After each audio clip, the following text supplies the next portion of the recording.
Dragonlance, la discípula oscura 1. Ámbar y ceniza. Audiolibro editado por Juan Pablo Flores Montaño. Para El amo del calabozo, 2021.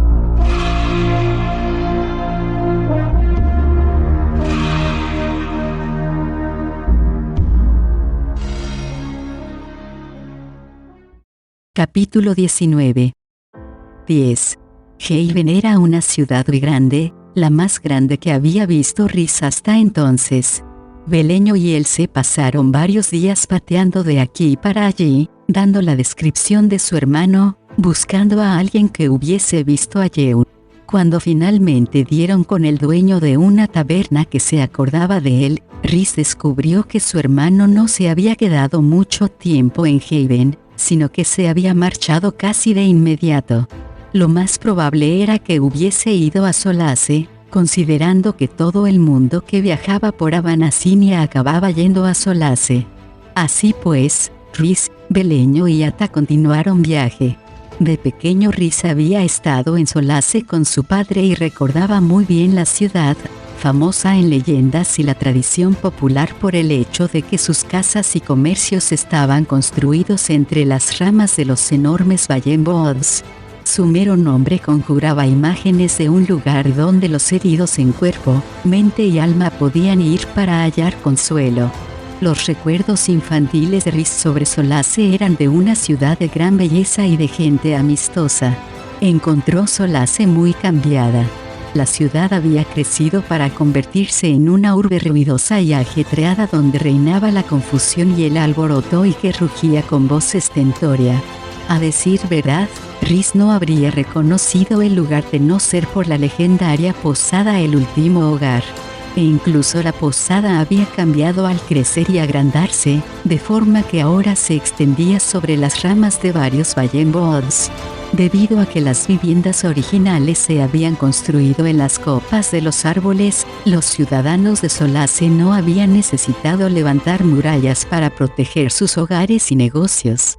Eso había funcionado bien en los tiempos en los que Solace fue una villa. Ahora, sin embargo, los viajeros entraban y salían de la ciudad sin restricción, sin guardias que hicieran preguntas. Gente de todo tipo llenaba las calles, elfos, enanos, kenders a montones. Rhys vio más razas diferentes en 30 segundos en Solace que en sus 30 años de vida. Se quedó estupefacto al ver a dos draconianos, un varón y una hembra, que paseaban por la calle principal con tanta tranquilidad como si el lugar les perteneciera. La gente se apartaba para evitar a los lagartos, pero nadie parecía alarmado por su presencia, excepto Ata, que gruñó y les ladró. Oyó comentar a alguien que eran de la ciudad draconiana de Teir y que estaban allí para reunirse con unos enanos de las colinas y tratar unos acuerdos comerciales. Enanos gulis se peleaban y revolvían en la basura, y un rostro de rasgos goblins miró de soslayo a Rhys desde las sombras de un callejón.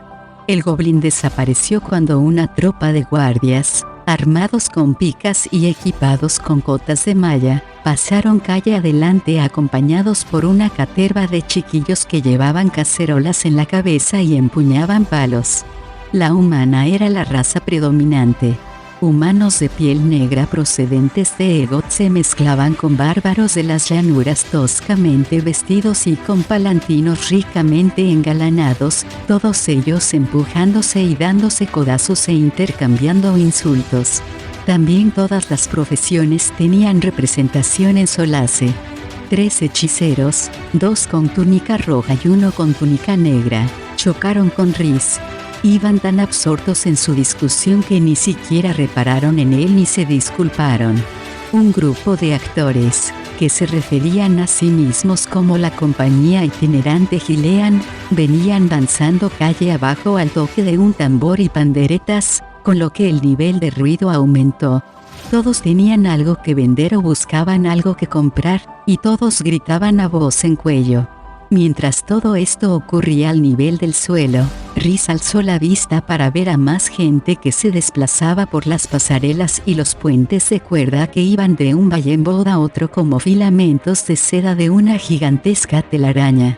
Al parecer, el acceso al nivel de las copas de los árboles estaba restringido, porque el monje reparó en que había guardias apostados en distintos puntos que hacían preguntas o impedían el paso a aquellos que no conseguían convencerlos de que tenían asuntos que tratar arriba. Mientras caminaba trabajosamente por el barrizal ocasionado por el continuo tráfago de personas, animales y vehículos, Rhys se maravilló de los cambios habidos en Ansalon durante el tiempo que él había pasado aislado en el mundo invariable del monasterio. Por lo que veía, no se había perdido gran cosa. El ruido, las vistas, los olores que iban del hedor a basura podrida hasta la peste de gulis sucios, desde el tufo a pescado de un día hasta el aroma a carne a la brasa y a pan recién sacado del horno del panadero despertaban en Rhys el anhelo por la soledad y la calma de las colinas, la simplicidad de su vida anterior. A juzgar por su comportamiento, Ata coincidía con él. Alzaba la vista hacia su amo con frecuencia, los ojos marrones rebosantes de confusión pero con plena confianza en que los guiaría para salir de aquella vorágine. Rhys le daba palmaditas en la cabeza para infundirle confianza aunque él mismo se sentía intranquilo. Puede que estuviera desalentado por el tamaño de Solace, por la cantidad ingente de personas, pero eso no cambiaba su resolución de seguir buscando a su hermano. Al menos sabía dónde buscar. Pocas veces había dejado de entrar Yew en una posada o taberna a lo largo del camino. Rhys tenía otra opción, o eso esperaba. La idea se le ocurrió al ver un pequeño grupo de clérigos de negra túnica que caminaban abiertamente por la calle. Era muy probable que una ciudad del tamaño y disposición de Solace contara con un templo dedicado a Chemosh. El monje volvió sobre sus pasos en dirección a la famosa posada El Último Hogar con la idea de empezar allí a buscar información. Tuvo que pararse en una ocasión para sacar a Beleño de un grupo de Kenders que se habían agarrado a él como si fuese un primo perdido mucho tiempo atrás, cosa, de hecho, que dos de ellos afirmaban ser. La famosa posada donde, según la leyenda, los héroes de la lanza acostumbraban a reunirse, estaba a tope. La gente hacía cola para poder entrar. Conforme se marchaban unos clientes se admitía la entrada del mismo número de los que esperaban. La cola empezaba al pie de la larga escalera espiral y se extendía calle abajo. Rhys y Beleño se pusieron al final y esperaron pacientemente. El monje observaba a los que subían y bajaban la escalera con la esperanza de que uno de ellos fuese Yew. «Fíjate cuánta gente», exclamó Beleño con entusiasmo. «Estoy seguro de poder recaudar unas cuantas monedas de cobre aquí. Ese cabrito asado huele de maravilla, ¿verdad, Ata?» La perra estaba sentada junto a Rhys y su mirada iba y venía de su amo al Kender. A Beleño le alegraba pensar que Ata había desarrollado un verdadero afecto por él, porque nunca lo perdía de vista, y Rhys no quería desengañar a su compañero. Ata se había aficionado al pastoreo de Kender del mismo modo que se había aficionado a pastorear ovejas. Mientras observaba a los que se iban de la posada, Rhys oía la charla de la gente a su alrededor y pilló algunos chismes locales. Confiaba oír algo que lo condujera hasta Yew. Beleño se afanaba en ofrecer sus servicios e informaba a los que estaban delante en la cola que los pondría en contacto con cualquier familiar que hubiese salido de esta espiral mortal al módico precio de una moneda de acero, pagadera a la comunicación con el mencionado familiar. La vigilante perra, mientras tanto, cuidaba de que el Kender no cogiera prestado de forma accidental algún saquillo, bolsa, daga, anillo o pañuelo, metiendo el cuerpo entre Beleño y cualquier posible cliente. Por lo general la multitud estaba de buen humor a pesar de que había que esperar. Ese buen ambiente se rompió de repente. «Quizá no me oísteis la primera vez, caballeros», dijo un hombre, que levantó la voz. «No tenéis derecho a colaros delante de mí». Rhys miró hacia atrás, como todos los que había a su alrededor. «¿Has oído algo, Gregor?», preguntó uno de los hombres a quien iba dirigida esa observación. «No», Tac contestó su amigo. «Pero sí que huelo algo». Puso énfasis en el verbo. Deben de haber conducido una piara de cerdos a través de la ciudad hoy. Oh, te equivocas, Gregor, dijo su amigo con una seriedad socarrona. No ha sido una piara lo que han dejado entrar en la ciudad. Los cerdos son animales que huelen bien, a limpio, comparados con esto. Deben de haber dejado pasar a un elfo. Los dos estallaron en carcajadas. A juzgar por los delantales de cuero, los fuertes brazos y hombros y las manos y caras manchadas de hollín eran algún tipo de trabajadores del metal, ya se trataran de ferreteros o herreros. El hombre objeto de su mofa vestía las ropas verdes de guardabosque. Llevaba la capucha echada de manera que no se le veía la cara, pero el cuerpo esbelto, los movimientos gráciles y el timbre melódico de su voz no dejaban lugar al error. El elfo no replicó. Salió de la fila, rodeó a los dos humanos y se puso de nuevo en la cola, delante de ellos. Tú, asqueroso come hierba, quítate de en medio. El hombre llamado Gregor agarró al elfo por el hombro y lo giró bruscamente. Hubo un centelleo de acero y Gregor saltó hacia atrás. El elfo empuñaba un cuchillo. Los dos humanos intercambiaron una mirada, luego, cerrando los enormes puños, avanzaron hacia el elfo. Este estaba listo para arremeter cuando de repente se encontró con el camino obstaculizado al interponerse Rhys entre los adversarios. El monje no levantó la voz ni alzó el bastón. «Podéis ocupar mi lugar, caballeros», dijo. Los hombres los tres lo miraron de hito en hito, boquiabiertos. «Estoy el primero de la fila», al pie de la escalera siguió Rhys en tono apacible. «Allí, donde hay un kender y una perra esperando. Seremos los próximos en subir. Estaré encantado de que ocupéis mi sitio, los tres. No necesito tu ayuda, monje. Puedo ocuparme de estos dos yo solo», dijo el elfo con vehemencia detrás de él. «¿Derramando sangre?», inquirió Rhys, que se volvió a mirarlo. «¿Qué se conseguirá con ello?». «Monje», repitió uno de los humanos mientras observaba a Rhys con incertidumbre. «Por su arma es un monje de mantis», intervino el elfo. «O majere, como lo llamáis vosotros, los humanos». Aunque nunca había visto uno que llevara ropas verde mar, añadió con desdén. «Ocupad mi sitio, señores», repitió Rhys al tiempo que gesticulaba hacia la escalera. «Una jarra de cerveza fría aplacará el ánimo alterado, ¿verdad?». Los dos humanos intercambiaron una mirada. Después miraron a Rhys y a su bastón. Aquello no pintaba bien. Si hubiesen tenido el apoyo de la multitud, quizá habrían seguido con la discusión. No obstante, saltaba a la vista que la oferta de Rhys le había gustado a la gente. A lo mejor esos dos eran unos conocidos bravucones, ya que muchos sonreían al reparar en su frustración. Ambos bajaron los puños. «Vamos, Jack, ya no tengo hambre», dijo mordazmente uno mientras giraba sobre sus talones. «La peste me ha quitado el apetito». «Sí, puedes beber con los de su clase si quieres», monje, se mofó el otro. «Lo que soy yo, antes tomaría agua estancada». «Esta pelea era mía», monje, gruñó el elfo detrás de Rhys. «No tenías derecho a entrometerte». También él se marchó, en dirección contraria. Rhys volvió a su sitio en la fila. Algunos aplaudieron y una anciana alargó la mano y le tocó la raída túnica para que le diera suerte. El monje se preguntó qué pensaría si supiera que no era realmente un monje de Majere sino un seguidor juramentado de Seboim. Con un suspiro para sus adentros comprendió que probablemente habría dado igual.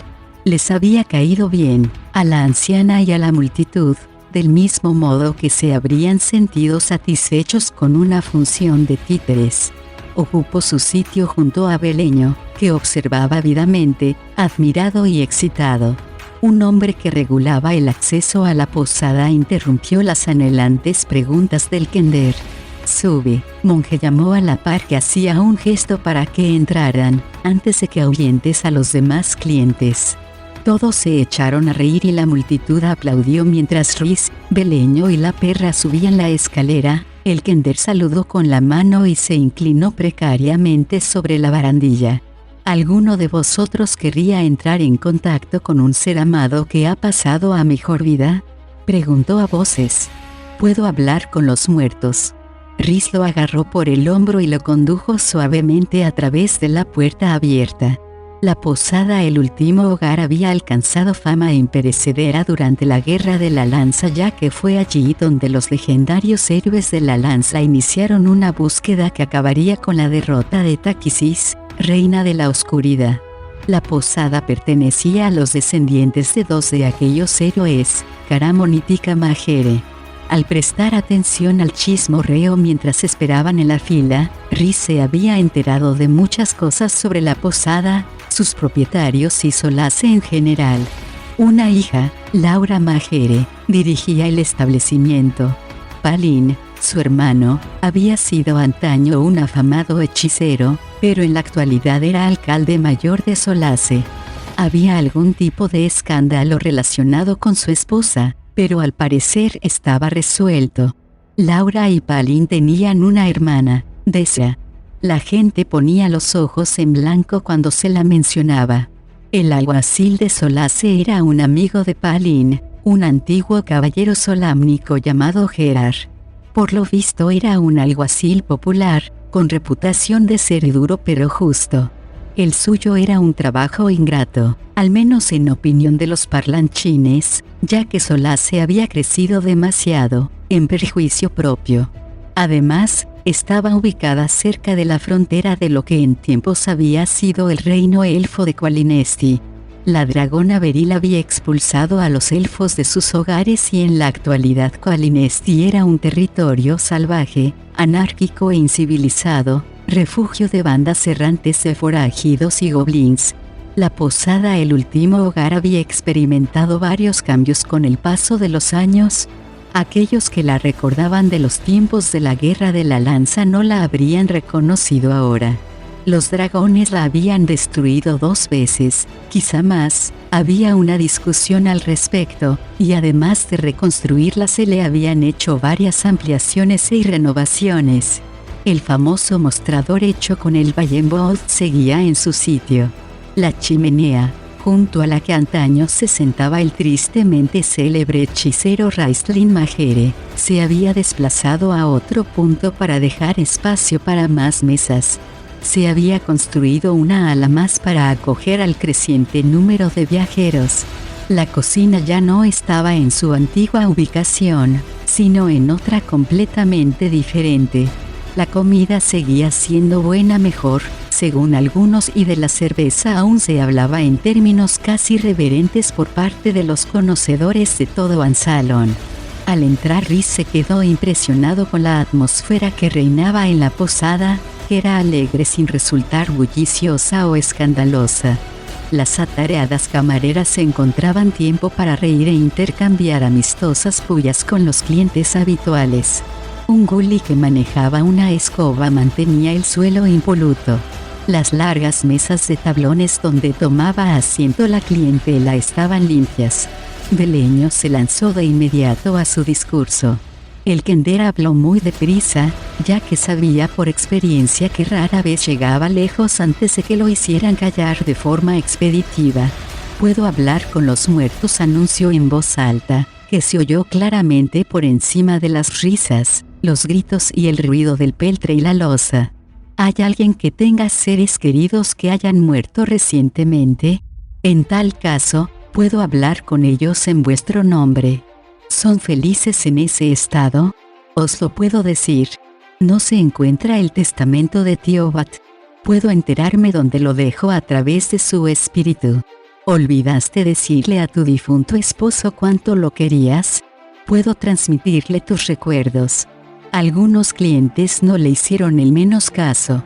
Otros miraron al kender con expresiones que iban de la sonrisa divertida a la conmoción e indignación. Unos cuantos empezaron a mostrarse seriamente ofendidos. «Ata, aparta», ordenó Rhys en voz baja, y la perra se puso en movimiento.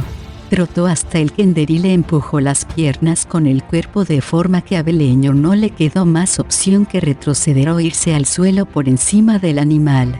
«Ata, Buena chica, dijo el Kender mientras le daba palmaditas en la cabeza con aire distraído.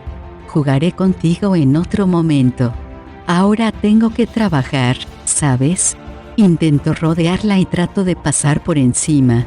Ata lo esquivaba y zigzagueaba y al mismo tiempo seguía obligando al Kender a que retrocediera, hasta que lo tuvo arrinconado limpiamente en una esquina, con una mesa y una silla cerrándole la salida por uno y otro lado y ella muy tranquila por delante. Ata se tumbó. Si Beleño hacía el menor movimiento, volvía a ponerse en pie. No gruñía, no se mostraba amenazadora. Simplemente se aseguraba de que el Kender se quedara quieto.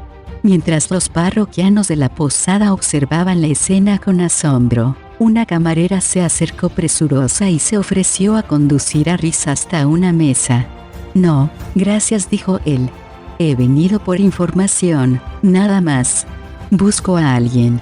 Sé que los monjes de Majere hacen voto de pobreza, lo interrumpió la camarera. No importa. Eres invitado de la posada hoy. Hay comida y bebida para ti y esterillas en la sala común para ti y para tu amigo. Echó una mirada hacia Ata y Beleño, pero si por amigo se refería al animal o al Kender no quedó claro. Te lo agradezco, pero no puedo aceptar tu oferta, que es muy amable pero no aplicable en mi caso. No soy un monje de Majere. Como he dicho, busco a alguien y pensé que quizá hubiese pasado por aquí. Se llama Yeung. ¿Hay algún problema, Marta?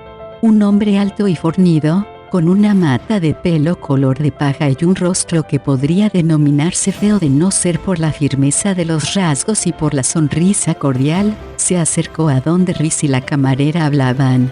Iba vestido con jubón de cuero y llevaba una espada a la cintura y una cadena dorada en el cuello, todo de excelente calidad.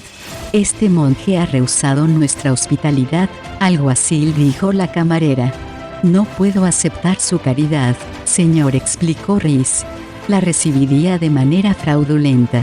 No soy monje de Majere. El hombre le tendió la mano. Gerard, alguacil de Solace, se presentó, sonriente. Dirigió una mirada de admiración a la perra y al atrapado Kender. Supongo que no buscarás trabajo, hermano, pero si lo quieres estaré encantado de contratarte. He visto la forma en que actuaste ahí abajo, en la fila, hace un rato. Y esa perra pastora de Kenders tuya vale su peso en acero.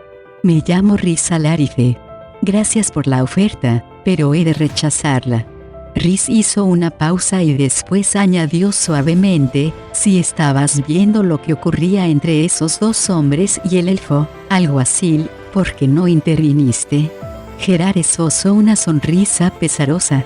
Si corriera de aquí para allí tratando de impedir todas las riñas a cuchillo que hay en Solace, hermano, no haría nada más. Empleo el tiempo en asuntos más importantes, como tratar de evitar que la ciudad sea atacada, saqueada y arrasada hasta los cimientos. Gregory y Tax son los bravucones del lugar. Si las cosas se hubieran salido de madre, habría bajado para apaciguar a esos chicos. Tenías la situación controlada, o eso me pareció. En consecuencia, hermano, tú, la perra y el Kender seréis mis invitados para la cena. Es lo menos que puedo hacer por ti, ya que tú te ocupaste de hacer mi trabajo por mí hoy. A Rhys le pareció que debía aceptar la oferta, y así lo hizo. Está bien. Ata llamó, y la perra se levantó de un salto y regresó a su lado. Beleño se dirigía hacia el monje cuando lo abordó una mujer de mediana edad que llevaba un chal negro por encima de la cabeza y que dijo que quería hablar con él. Los dos se sentaron y enseguida estaban enfrascados en la conversación. El Kender tenía una expresión conmiserativa mientras la mujer se enjugaba los ojos con el repulgo del chal. Enviudó recientemente, aclaró Gerard, que miraba al Kender con el entrecejo fruncido. No me gustaría que nadie se aprovechara de su dolor, hermano. El Kender es lo que se llama un acechador nocturno, algo así, le explicó Rhys. Es verdad lo que dice. Puede hablar con los muertos. Gerard se mostraba escéptico. ¿De veras? Había oído algo sobre gente como él, pero ignoraba que existieran de verdad. Imaginaba que era simplemente otro cuento que esos pequeños granujas se habían inventado para incordiar. Respondo por Beleño, alguacil, dijo Rhys, sonriente. No es el típico gender de dedos ligeros. Es capaz de comunicarse con los muertos. Lo he visto hacerlo. A menos, claro, que el espíritu en cuestión haya seguido su camino, en cuyo caso puede transmitir tal información. Tal vez le sirva de consuelo a la viuda. Una vez conocí a un kender. Gerard miraba a Beleño mientras hablaba en voz baja, más para sí mismo que para Rhys. Tampoco era el típico kender. Le daré a este una oportunidad, hermano, sobre todo si tú respondes por él. Un instante después Beleño se acercaba presuroso. La viuda y yo vamos al cementerio para hablar con su marido. Lo echa de menos terriblemente y quiere asegurarse de que él se las apaña bien sin ella. Supongo que estaré fuera gran parte de la tarde. ¿Dónde nos encontramos? Puedes reunirte con tu amigo aquí, dijo Gerard, que se adelantó a Rhys. Tenéis sitio para dormir en la sala común esta noche. Se acabó dormir en establos. Es maravilloso. Me estoy hartando del olor de los caballos, exclamó Beleño, y, antes de que Rhys pudiera contradecir al alguacil, el kender había salido disparado de la posada. Te hago responsable de vaciarle los bolsillos cuando regrese, dijo Gerard, que miraba al monje. No tienes que preocuparte por eso. A Beleño no se le da bien tomar cosas prestadas. Si lo intenta, es tan inepto que casi siempre le pillan con las manos en la masa. Está mucho más interesado en hablar con los muertos. Gerard resopló y sacudió la cabeza. Sentado enfrente de Rhys a la mesa, el alguacil observó al monje con curiosidad, más interesado en él que en el kender, ya que, los dioses lo sabían, miembros de esa raza había más que de sobra en Solace. La camarera llevó unos cuencos de sabroso guiso, tan abundante la carne y la verdura que Rhys casi no podía meter la cuchara. La camarera dejó un cuenco con agua y un hueso con mucha carne para Ata, que aceptó la invitación tras echar una ojeada a Rhys y aguantar que la muchacha le diese palmaditas en la cabeza. Ata se metió con el hueso debajo de la mesa, se tumbó a los pies de Rhys, y empezó a morderlo con entusiasmo. ¿Dijiste que buscabas a alguien?, preguntó Gerard, que se recostó en el respaldo y miró a Rhys con unos ojos de un sorprendente color azul. No intento siquiera mantener contacto con todo aquel que entra en Solace, pero estoy bastante al tanto. ¿A quién buscas? Rhys explicó que buscaba a su hermano. Describió a Yeun con la túnica de clérigo de Kirijolit y pasando todo el tiempo en tabernas y cervecerías. ¿De dónde eres? De Staurton, contestó el monje. El alguacil enarcó las cejas. Has hecho un largo viaje en pos de ese joven, hermano, y te has tomado muchas molestias. Me da la impresión de que haya algo más en esto que una familia preocupada por un joven vagabundo. Rhys había decidido callar la verdad sobre su hermano, consciente de que si les decía a todos que Yeun era culpable de asesinato, lo perseguirían y lo matarían como a una bestia salvaje. Rhys descubrió que le caía bien este hombre, Gerard, cuya actitud sosegada armonizaba bien con la suya propia. Si Rhys encontraba a Yeun se vería obligado a entregarlo a las autoridades locales hasta que se lo pudiera llevar ante la justicia del profeta de Majere. El profeta sería el que decidiría la suerte de Yeun, puesto que su crimen se había perpetrado en uno de los monasterios. Rhys decidió contarle al alguacil parte de la historia al menos. Lamento decir que mi hermano se ha convertido hace poco en un seguidor de Chemosh, el dios de la muerte, empezó. Me temo que es víctima de algún hechizo maligno lanzado sobre él por una discípula de Chemosh. Tengo que encontrar a Yeun a fin de que ese encantamiento se rompa, si es que es posible. Primero Taquisis y ahora Chemosh, rezongó Gerard mientras se pasaba los dedos por el cabello, con lo que consiguió que se le pusiera de punta. A veces me pregunto si el retorno de los dioses fue realmente beneficioso. Nos iba bien solos. Si excluimos a los grandes señores dragones, por supuesto. Ya tenemos problemas de sobra ahora con los elfos desterrados, los rumores de un ejército goblin agrupándose al sur de Qualinesti, y nuestro varón mangante del lugar, el capitán Samuval. No necesitamos que dioses como Chemosh se dejen caer por aquí para complicar más las cosas. Claro que supongo que debes de haber llegado a esa misma conclusión, Rhys, puesto que has dejado de ser monje de Majere. Vistes ropas de monje, sin embargo, de modo que has de ser algún tipo de monje. Entiendo el porqué de que se te eligiera para este cargo, alguacil, comentó Rhys, que buscó con los suyos los ojos azules y les sostuvo la mirada. Tienes la habilidad de sondear a un hombre sin que él tenga la sensación de que lo estás interrogando. Sin ánimo de ofender, hermano. Gerard se encogió de hombros. Soy un buen alguacil porque me gusta la gente, incluso los granujas. Este es un trabajo con el que uno nunca se aburre. Eso puedo asegurártelo. Apoyó los codos en la mesa y observó atentamente a Rhys. Aquí estás, un monje que lleva la vida de un monje de Majere y que actúa como un monje de Majere pero que afirma no ser un monje de Majere. ¿A ti no te resultaría interesante eso? Para mí todo lo relacionado con la humanidad es interesante, alguacil, respondió Rhys. Gerard iba a responder cuando interrumpieron su conversación. Uno de sus hombres entró en la posada y se dirigió hacia él con premura. Los dos conferenciaron en voz baja y el alguacil se puso de pie. El deber me llama, me temo. No he visto a tu hermano, pero estaré ojo avisor por si aparece. Te encontraré aquí, supongo. Solo si se me da alguna tarea con la que ganarme la estancia, respondió firmemente Rhys. ¿Ves? ¿Qué te decía? Cuando se ha sido monje, siempre se es monje.